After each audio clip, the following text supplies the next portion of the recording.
Welcome back. You're watching the ET Money Show. And I just want to point out the data that's flashing on the bottom of your screen. It's the latest print on the CPI inflation. And the CPI inflation for the month of February has come in at above 6%, 6.07%. And that compares with 6.01% in the previous month. A large number of expectations were that it would cool off just a tad bit below that 6% mark, but it has stayed elevated. And this was more or less something that a lot of people expected the policymakers will have to contend with. The Monetary Policy Authority here in India, the Monetary Policy Committee, will have to take cognizance of this sooner rather than later. And that's why there are building expectations of rate hikes going forward. But we were in conversation with Anant Ladha, who's the founder of Invest Aaj For Kal. And Anant, the next conversation that I want to have with you is about the two options that you have when you go to buy a mutual fund scheme, which is the growth and the dividend option. Could you explain these? What do they entail and who should choose what? See, firstly, let us understand dividend option. In dividend option, profit which is made by a particular mutual fund scheme is paid out to its investor at certain time intervals. The most common interval is that of annual. However, there are some schemes which are paying out dividend on a daily, monthly or quarterly basis. There is also a very interesting option which one of the dividend option offers is reinvestment option, wherein the dividend which is paid by the scheme is reinvested back into the scheme. So this is dividend option, whereas there is some regular flow of income which we can have because a mutual fund usually pays that amount. In growth options, whereas the profit which is made by the scheme is reinvested back in the scheme instead of being paid out to its investor. Since profit is getting reinvested in the scheme, you probably earn more profit because there is compounding effect which is working for you. So firstly, you have to understand that you have to opt for dividend option only and only when you require some outflow from your investment. If you don't require any outflow, just for the sake of receiving some regular income, don't take dividend option. Let's talk about this in a bit more of detail, right? Because I think a lot of individuals, particularly I think those that have stopped earning a regular income, tend to choose to invest in these mutual fund schemes expecting a dividend on an ongoing basis. They use this dividend to run their daily expenses or their monthly expenses. Is this a good practice according to you? See, basically, let us understand the rule first. As per SEBI regulation, dividend are to be paid out from the accumulated profit of the scheme. Secondly, there is no assurance about dividend payout or timing of the dividend. I know there are some mutual funds, especially in the balanced advantage or balanced category, who are probably paying dividend on a monthly basis. And there is a perception which is being created in front of investors that they will continue to do so for indefinite period of time. But in reality, there is no such set principle. Instead, if you actually require regular flow of income, there's an option which is known as systematic withdrawal plan, SWP. That is a smarter way to withdraw your money slowly and gradually instead of taking out dividend. Also, when you do SWP, 1 lakh of the profit is tax exempt for you. So even from taxation perspective, that is a smarter way.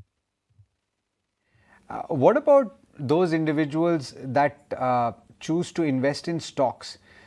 How do you go about doing that? Wait, but before we get to that, I want to ask about this SWP option as opposed to dividends.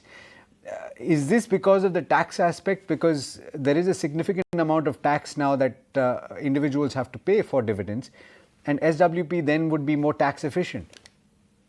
See, taxation is one point. Second important point is that you have surety that you will get X amount of money every month on this date. Whereas if we talk about dividend schemes, they are paying till the time they are able to pay. Also, for example, there is a particular month or there is particular series of months or series of quarter where market underperform and mutual fund managers not able to earn that much amount of money. Then you will be eroding your capital without even knowing that you are eroding your capital. See, taking out of your capital is absolutely okay till the time you know and you are making a conscious decision that you are redeeming it out of your money. When you opt for dividend option, there is a perception that this is something which you are getting over and above. But reality is that if your mutual fund scheme has not earned that much amount of money in that particular period, you are actually eroding up your money. So if we talk about simplicity, purely from perspective of investing principle, I think SWP is a much simpler and much better way to take out your money. Taxation, obviously, you save any which ways. Okay, what about individuals that have a corpus of individual stocks that they buy? Okay, and I know a lot of people of a certain generation have this habit of holding onto public sector utility companies that pay out a significant amount of dividend. How do you understand dividend yield? Because this is obviously the metric that you would pay attention to if you were to construct a portfolio of high dividend paying companies. See, basically, dividend yield or dividend per share ratio is simply the amount of dividend that you are getting per share divided by the price of that share. If you want to look from a company's perspective, it can be calculated as the total dividend that a company has paid divided by its market capitalization. This is the simple formula of dividend yield. See, basically, there are two types of stocks which we have in market. Firstly, there's a category of stock which is known as stalwarts or slow growers. These are companies which have heavy market capitalization. These are giant companies. They have probably been in the market from last 10, 15, 20 years. These have significantly grown, and these companies feel that chances of further growth is limited. So whatever money they earn, they end up giving out very high dividend. Versus there are some companies which are in their growth segment. These are growth companies. Growth companies usually won't give you high dividend because they feel that if they pay out dividend to their investors, they will have to borrow money from outside, which will be costlier. And they have a lot of opportunities where they can actually invest that money. So in growth companies, you will not find a high level of dividend. In stalwarts or maybe in slow grower companies, you will find high level of dividend. Now it completely depends upon your mindset and your suitability. Suppose you are looking out for a very stable portfolio, growth is not your concern, then you can look out for some companies which are giving high dividend. Versus if you are looking for high growth in your portfolio, you are looking to multiply your portfolio, you are quite young and you want to get some good returns in your portfolio, you should probably focus more on growth of the company and in growth-based investing. I want to talk about the former, in that you've mentioned the type of person that would invest in companies that they expect will give a large amount of dividend. And I know a lot of people that have a portfolio of say 10, 15 stocks that give dividend on an annual basis, and they run their household with this. Is this a good strategy to have, especially considering the tax aspect? Because a lot of these companies on an ongoing basis will give dividend. It's almost a given. See, basically, I always say one thing, that everything works in this market. You have to see that what works best for you. Dividend strategy doesn't work well for me. I am not a person or I am not in much favor of investing in a company purely based on dividend. I am not that kind of investor. But I don't say that style of investing won't work at all. Probably there is some other set of investors who find themselves some comfort zone in investing in high dividend company. So I respect their opinion, but it is something which doesn't work for me at least. What about the option of choosing, say, for example, a hybrid scheme? Do you think that people make mistakes when they go and choose the dividend option and they should opt rather for the growth option?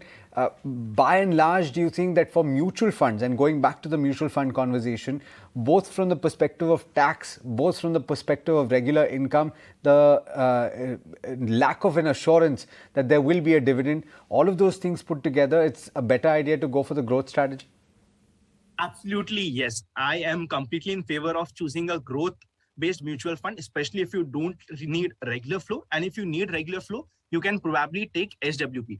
See, mutual funds, it is not written in the fact sheet that you will get monthly flows, but eventually at times it is given a perception to the investor that they will get monthly dividends if they invest in XYZ balance advantage fund or balance funds. This pitching, I feel it is absolutely wrong.